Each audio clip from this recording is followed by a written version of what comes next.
the approach, I see that over the last 4 to 5 years, there has been a huge shift from their approach. And I always keep on saying that if you want to do business in India, you have to understand India first. The culture, the climate, the weather, everything has to be done. It took some time for them to understand all this, but I see a huge change. They are trying to be an Indianized GE rather than depending upon the US culture.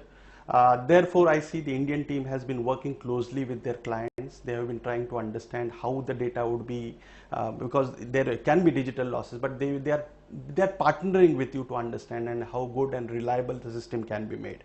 So we are working at site, we meet very frequently, the teams are continuously 24/7 at site, our teams are there at site, and we keep on engaging with each other to see and ensure that the data is properly managed, the machines are properly managed, and the entire wind farm accuracies are maintained, and therefore the bottom line is improved for both GE as well as their clients.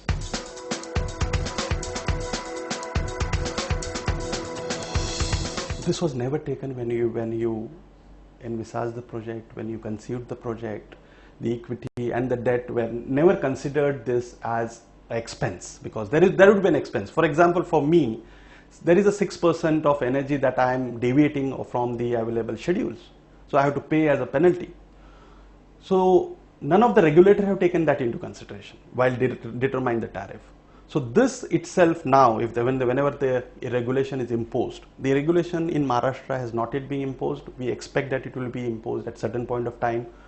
But I, as an IPP, I will have to budget for this, and I will have to budget on a basis of certainty that, okay, if my output is as close to as 94% of the accuracy, I will have to budget certain penalties for those 6%. And I have started doing it. This would be the first year of doing it, but I will have to convince my equity management as well as debt management and say that this is the result of a good forecast. But as close you are to 100%, your provisions for this penalty has to reduce. But of course, this is again based on certain predictions. This is based on certain predictable data.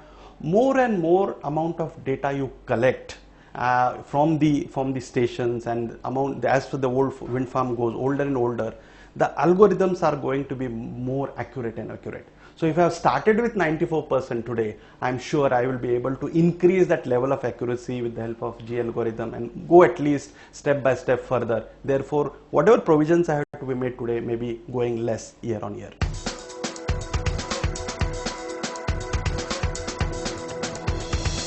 I think that was also a unique success on our partnership. Whenever I was doing this with the earlier forecasters, there was a fixed fee, and irrespective of their forecast, whether it is in line with the accurate results or I had to pay a certain fixed fee. But G has come up with a certain unique approach. It's like you pay only for their performance. You pay for performance package, and therefore they have come up with a model where they charge you a fixed fee, which is basically for the hardware and the amount of setups that you need to do. Plus they will charge you a fee based on the accuracy that they are able to produce on the ground, and thus they would take their earnings based on their performance. It was like a customer or a client asked you to, and then going ahead it went that yes, let's do something together. G will bring in their expertise from all across the globe and try to make things simple, as they have their huge experience. They are coming with new size turbines. So we find that approach of G has been friendly in terms of giving the solutions to power up, basically to improve the efficiencies, to comply the regulatory requirements, as well as to have unique methods of maintaining the turbines at site.